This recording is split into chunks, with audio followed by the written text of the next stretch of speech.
क्वेटा के हाइकिंग करने वाले दोस्त अपने शौक पूरा करने के साथ माहौलियाती तब्दीली के रोकथाम के लिए खिदमात सर अंजाम दे रहे हैं। पहाड़ों पर बारिशी पानी को स्टोर करने के लिए खड्डे तामीर करने के अलावा शजरकारी और जंगली परिंदों के लिए पानी और खुराक का भी बंदोबस्त करते हैं।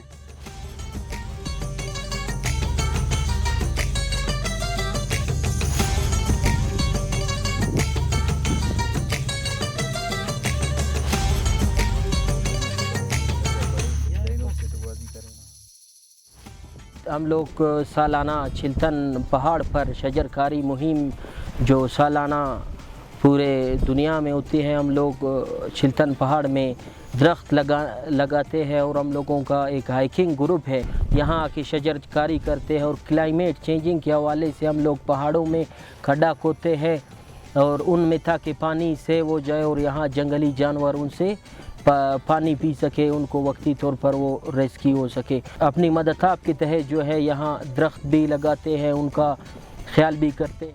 हमारे यहाँ पर कुछ ऐसे दोस्त भी मौजूद हैं जो कि शजरकारी वगैरह कर रहे हैं ताकि क्लाइमेट चेंज के साथ लड़ा जा सके और इसके चैलेंजेस को हम लोग फेस कर सकें और अपने लिए एक खुशगवार माहौल पैदा कर सकें। ये सिर्फ हमारी रिस्पॉन्सिबिलिटी नहीं है, ये हर एक इंसान की रिस्पॉन्सिबिलिटी है कि इसे संभाले। अगर आप अपने साथ एक बोतल पानी लेकर आते हैं तो एक एक्स्ट्रा बोतल पानी का लाया करें और इन दरख्तों के लिए पानी दिया करें ताकि ये बड़े हो और अच्छे से जो है यहाँ पे एनवायरनमेंट जो है वो मेंटेन रहे हमेशा की तरह।